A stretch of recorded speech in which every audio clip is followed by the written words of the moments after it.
রায় দিয়েছে জনগণ 2020 সালে ঢাকা মহানগর দক্ষিণে গণজোয়ার সৃষ্টি হয়েছে।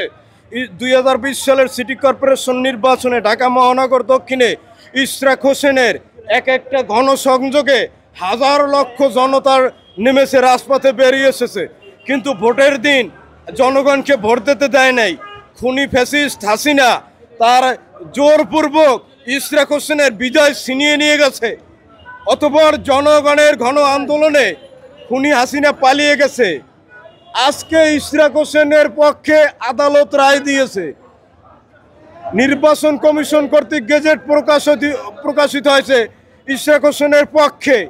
কিন্তু হাসিনার দোসর এখনোই বসা আছে এই উপদেষ্টা, এই দায়িত্বে হাসিব মাহমুদ, এই সজীব ভুঁইয়া, হাসিব মাহবুজ গং, এরা এক কথায় ইশরাক হোসেনকে যারা শপথ অনুষ্ঠানে আদালতের রায়কে অপেক্ষা করে কালক্ষেপণ করছে, ইশরাক হোসেনকে নগর ভবনের দায়িত্ব বুঝিয়ে দিতে তারা বিলম্ব করছে, তারা এক কথায় হাসিনার দোসর।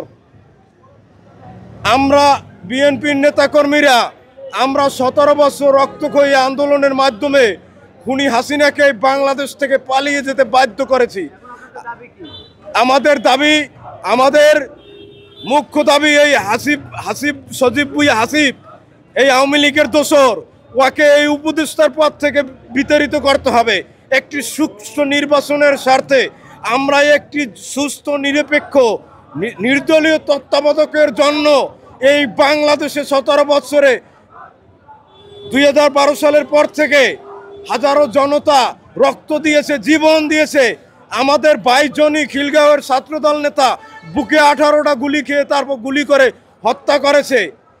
হামলা, মামলা, নির্যাতন, গুম সব কিছু পেরিয়েছে আমরা এই দেশে একটি সুস্থ নিরপেক্ষ নির্দলীয় তত্ত্বাবধায়ক সরকার আসবে, একটি নিরপেক্ষ ভোট আসবে, জনগণের ভোটের সরকার পরিচালিত করবে। কিন্তু এই হাসিব ভুঁইয়া এটা তো আওয়ামী লীগের, এইটা এক কথা একদম স্পষ্ট, এইটা আওয়ামী লীগের দোসর। ইশরাক হোসেনের এই শপথ অনুষ্ঠানে যারা বিলম্ব করতেছে এরা প্রত্যেকে হাসিনার দোসর, ফ্যাসিস্টের দোসর। এদের বিতাড়িত না করা পর্যন্ত আমরা রাজপথ ছাড়ব না। এই দেশের জনগণের ভোটের অধিকার, একটি নিরপেক্ষ নির্দলীয় তত্ত্বাবধায়ক সরকারের জন্য আমরা আন্দোলন করেছি। কিন্তু এই হাসিব মাহমুদ ভুঁইয়ারা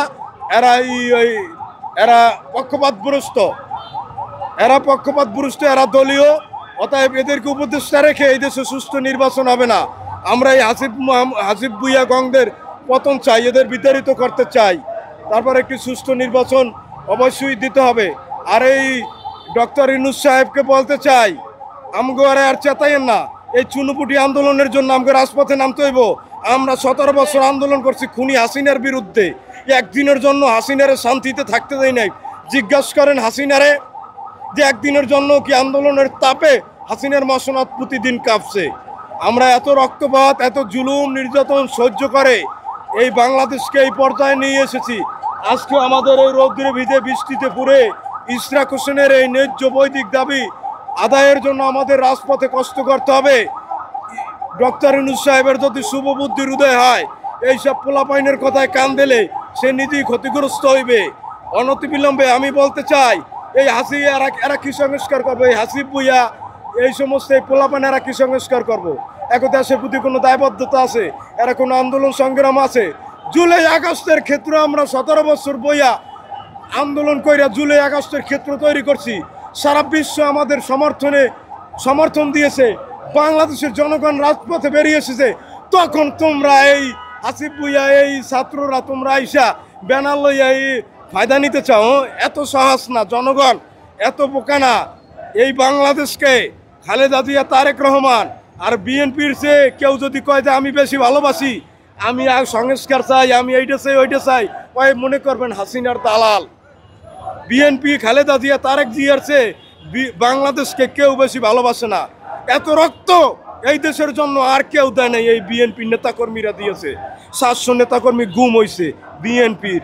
আমাদের একটা নেতাকর্মী মিছিলে প্রকাশ্যে গুলি খাইছে, গুলি খাইয়াও তারপর তারা মিছিল করছে এই হাসিনার বিরুদ্ধে। তারপর আমরা এই বাংলাদেশ পাইছি। আজকে এই হাসিব ভুঁইয়া, এই ছাত্র, এই সময় সামসা দালাল হাসিনার দোসরেরা আমগো উপরে নাক গলাইব, এই জন্য তো বাইরে আসেই করি নাই। আর আমগো কয় দুর্নীতি, বিএনপি কোনো দুর্নীতির সাথে জড়িত নাই। আমাদের বিএনপির প্রতিষ্ঠাতা শহীদ জিয়াউর রহমান প্রেসিডেন্ট থাকাকালীন মারা গেছে, একটা ভাঙ্গা চটকে সিরে গেঞ্জি পাইছে। আমাদের তিনবারের সাবেক প্রধানমন্ত্রী খালেদা জিয়া তিনবার রাষ্ট্রীয় ক্ষমতায় প্রধানমন্ত্রী দায়িত্ব পালন করছে, ঢাকাতে একটা বাড়ি নাই।